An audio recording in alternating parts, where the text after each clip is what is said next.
Should I put a knife on it, make it look? Yeah. It's a weapon.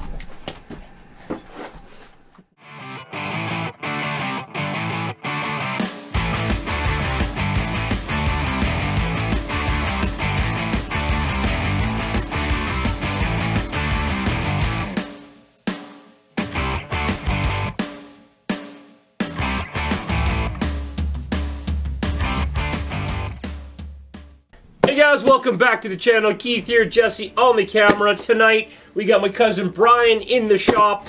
He brought out his new Team Ottsix Racing WIZARD C2 110 scale Comp-Spec truck chassis 12-3 wheelbase. I'm just reading the tag on this side. We'll just turn it around.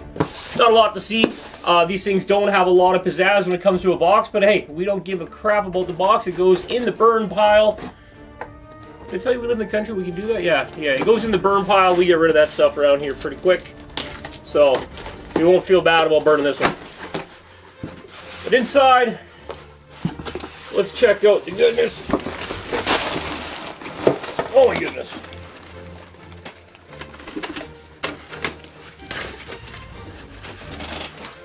I made that for you, Jesse. Thank you. Thank you, sir.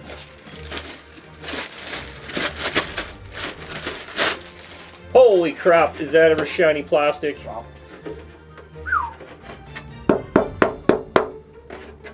Pretty thick. Pretty thick. That's like a... It's like a .40 or something. Even, well, parts of it are .40. I don't know, it's a Toyota looking little pinch nose thing. Now, by looking at this, I don't think it has a clear... It definitely does not have a clear protective skin on it, so... when you're painting it, take that consideration. I could be wrong. Let's check that out real quick.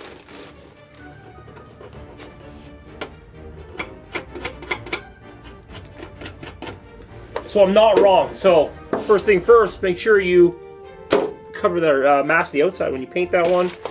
Chassis rails here, we have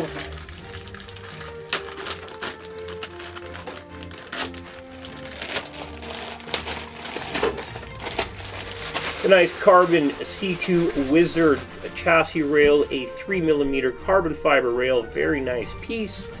I am not sure of the angle of the skid plate, but we'll get into that. Jesse can put it on the screen later.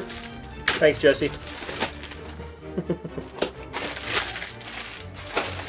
Comes with the anti-foam? Halo air foam. Halo air foams. Yeah, Halo air foams. Air down foams. So this kit is a little bit different than most of the other kits we do. It actually comes with foams, tires, and a body like we just showed you. These are the Halo air down foams. They have like your gefilte fish filter, outside filter on them, and a hard core in the middle. We're going to see how those perform. Historically in the past with us, we have not liked a tire with a hard foam, but we like to try, or a two-piece with a hard center and a soft outer. It doesn't seem to work great for the type of rock we have around here, but everything is different, so let's check that out. These are the KLR V2 tire. Very nice tire.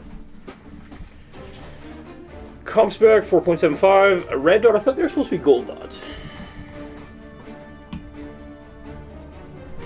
Doesn't say on the box. Nope. One thing we like about the Voodoo tires is this inside webbing they have and rib support to keep their shape on them. I've been buying Voodoo tires for many years and just love the way they're structured inside. Yeah, these are going to be killer. One thing about these I forgot to point out, there is a medium and a narrow N and M. That might just be the bag, but I also noticed the foams on the inside are slightly different width. I don't know if you guys can see that there, but The fronts are supposed to get the ultra air down, and the rears are supposed to get the air down. So bag M is the ultra air downs for the front, and bag N is the air downs for the rear. huh. So the wider one's in the front, the narrower one's in the rear. Cool. Okay. Those are going to be cool to get those together on the wheels. Oh, it also comes with a set of aluminum wheels. Very nice wheel. What's the name of the wheel, Brian? Wait, I have a knife right here. Wait, I don't want to use a knife. Fingers are nice. Aluminum 198 shot beadlock wheels. Now, this kit also comes with wheels. These are the Voodoo aluminum 8-shot wheel. Very simple beadlock. That's kind of a cool lock barrel in the middle.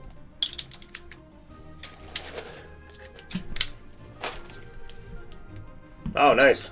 Faceplate says Voodoo on it with a nice finished beadlock on the outside. Pretty cool. Very light, very low profile. Also comes with the hubs, all the hardware. So yeah, very nice wheels. It does have a little scan code here for some Quickie Tire, Quickie Tire mounting tool and Voodoo wheel information. Brian's going to take a look at that really quick and see what that is. There might be a tool tucked in here. Let's keep those together. Those are additional parts we have for it. And then yeah, we've got our basic bag of parts. We're going to rip through this pretty quick. Now this truck, oh my, there's some beef in there. Make sure that's fully empty.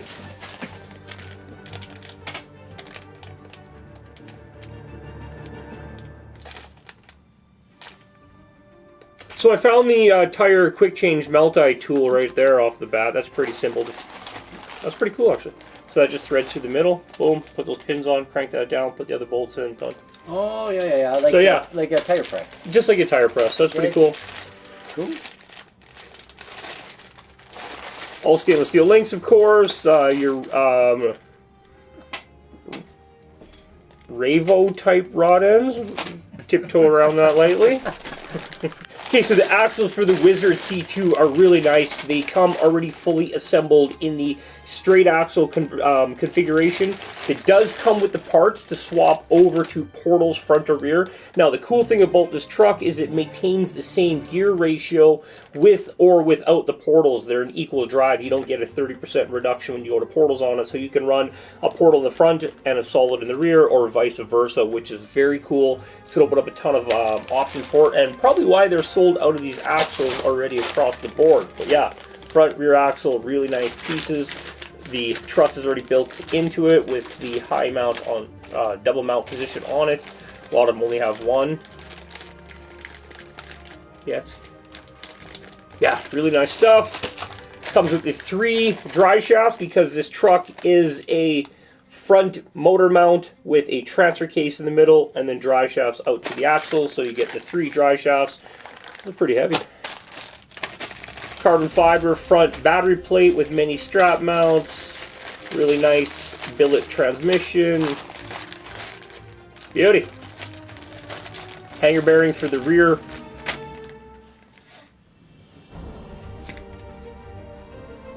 Are we missing a dry shaft and it was a hanger bearing? Unless it comes with a straight shaft transmission. Must. That's the only explanation. Because that doesn't have to move. Yeah. So. Okay, we'll figure the mystery out. We do have some option parts. We got some big old brass portal boxes. Or are these straight?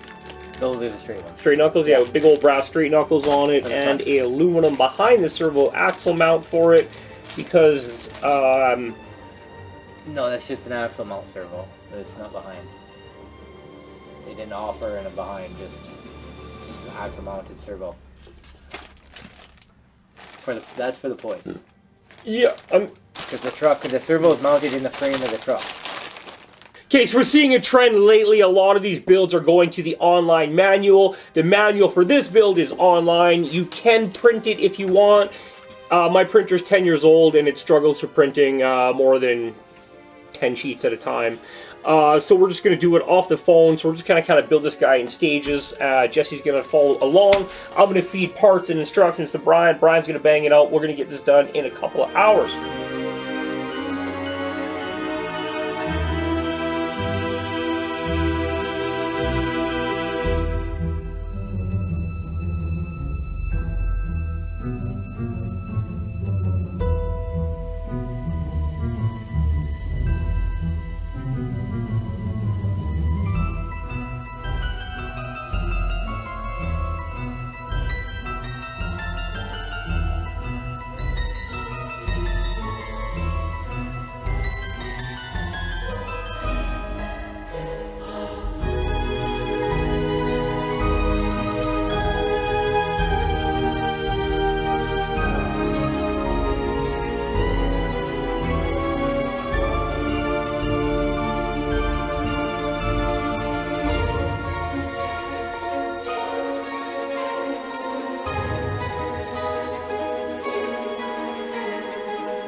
Okay guys, we got the chassis together, lower links in it, pretty cool. Just wanted to stop really quickly and show you. If you look from the outside, it has its, I think it's like, you know, 27.5, whatever the standard kick up is on the skid plate, but it maintains a flat plane in the middle with the style and the shape they went with the mold on it. So very cool. It doesn't make for having, like on our poise crawlers, our transmission and motor pointing kind of down with a drive shaft having to run up to the front axle. So very cool design there. Let's get back at it. Moving on to bag C, we got bag C. We have this beautiful, I think it's a mount for your ESC, and obviously for the servo, that's going to be your front cross member. And then there is also, where'd it go? Right here, a aluminum upper panhard mount that bolts to the side of the chassis. Very cool. Let's get that together. We'll throw the rest of the chassis together, and then we're going to talk about these really nice shocks that come with it. There is a special section on the online manual that we want to gloss over, and we'll tell you what you found. Tell you what we found.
Okay guys, Brian and I just finished putting together the roller or slider chassis for the WIZARD C2 from Ottsix Racing.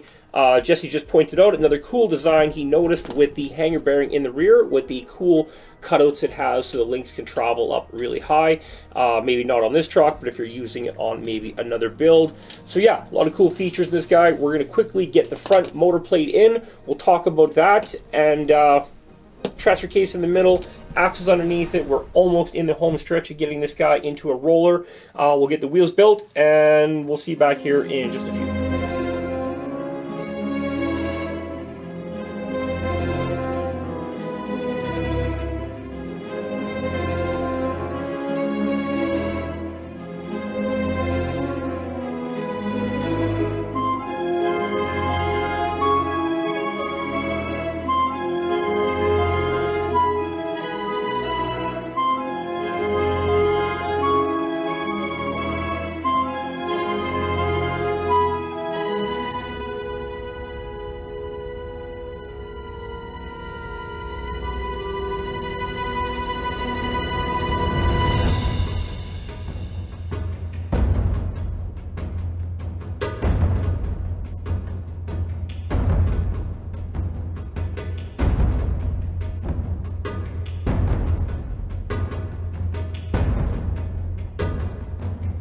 Okay guys, we got the front motor plate together. Very cool piece. It's got the carbon motor plate mounted to the billet cross member with the hanger bearing for your front bearing that we're just putting together the front spur gear bearing. It has a motor plate, or electronics plate, sorry, that sits right above the motor, and one that sits beside it. You can have options to put your ESC, radio, battery, whichever you want, and all these different plates that are on it. So it's pretty cool that they have the provisions for that. Anyhow, let's get this guy together. We'll get that transfer case back in it. We'll get the drive shafts in, and we'll pop back in right before the axles.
Okay guys, the Voodoo shock, they say on the manual, a little video click on, since it's a true emulsion shocks anyway.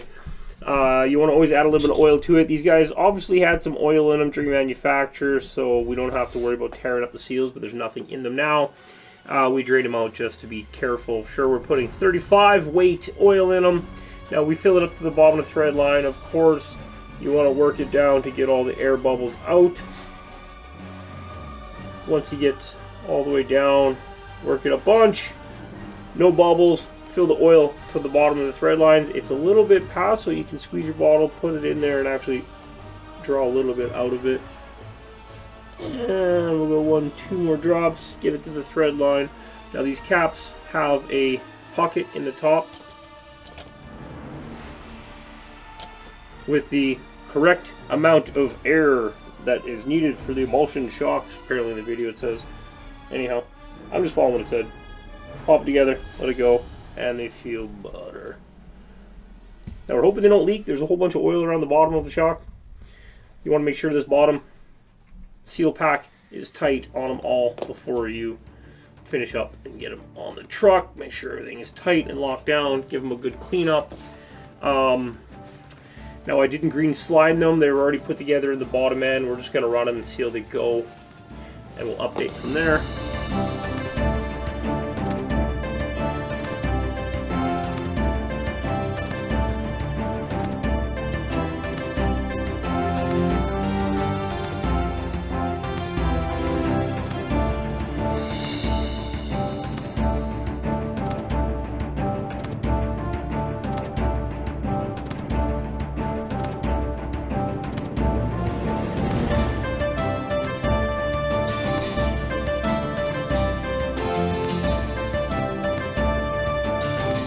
Okay guys, there we go. Chassis is pretty much completed, ready for axles. We're going to get these axles underneath them. But before we do that, we need to open them up and make sure they were properly greased before they were sent into this country from the last country and then the country of origin. I'm going to go ahead and say probably Taiwan, but we are feeling Loctite in there. I'm not sure where these kits are manufactured. But let's see if they've got grease. They definitely got Loctite, which is nice. Doesn't feel like the greatest, but it's there. It just got that little bit of like initial resistance. So these are the high point, high pinion angle gear in them. Very cool. That means basically your pumpkin enters from the top up here instead of directly in the middle. Instead of over here. Oh yeah. So your drive shaft's up higher. So it's called a high point, high pinion angle. Okay, so that's done. We don't need to open and check the front. That's just something you always want to make sure is done on a kit. So kudos to the team over at Ottsix Racing for making sure that is done very healthily.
Okay guys, the three of us got this truck banged out pretty quickly this evening. The WIZARD C2 from Ottsix Racing. Check them out. Fantastic trucks. They are sold out right now. Probably going to order and pick one up later on in summer. We got some other stuff we got to get done. But anyhow, beautiful project. This is going to be Brian's first comp style truck. I think he's going to switch to the portal boxes. We'll do another video on that once we do that. We'll do that, show you guys how that works. But anyhow, right now he's just got to get his electronics in. He is going to go with the Rhino 80 amp ESC combo. And what KV did you pick? 1900. So 1900 KV should be pretty good in this truck. We'll obviously be running on a nice little 3S pack. We could probably tuck that in there. Build quality of the truck is fantastic. Options, like we were bolting on all these, and then the boys were like, yes, there is yet another electronics tray to bolt on. So the options you have, you can take these on, take them off. You don't have to keep them there. Yeah, you don't need to keep them there. These supports down here are just for the trays, so you take that off, you support off. So, but definitely nice to have the options of putting things here, here, here, and here. Heck, you could even take this plate off and use the little mount underneath just to put your receiver and tuck that underneath the drive shaft there a little bit. So if you want to keep things slimmed down. It doesn't have rock sliders. A lot of people are big fans of rock sliders. I've taken them off on my VRD Carbon, and it does a heck of a lot better without them. So I'm totally fine with that. It is a 3-lane truck. We are huge fans of 3-lane trucks, as you guys know. Now the option to have portals front, portals rear, yada yada yada, without having to do a whole bunch of fancy transmission work is awesome. So the front drive shaft on this truck is 37.5% overdrive. Put some portals in the rear. You're going to have to open up the carrier, flip the gear diff over inside there, you portals on the rear. You could do some really cool stuff with the truck, so it'll be interesting to see where it goes from here. Okay, so that's the end of this video. We'll see you guys back here for part 2. We have a few upgrade parts for this, the electronics, the painted body, and then we will get it on the rocks in that video, and we'll take it out against the ultimate weapon that we have right now, the VRD Carbon from Vanquish, and we'll see what it's got. We'll see you guys for part 2.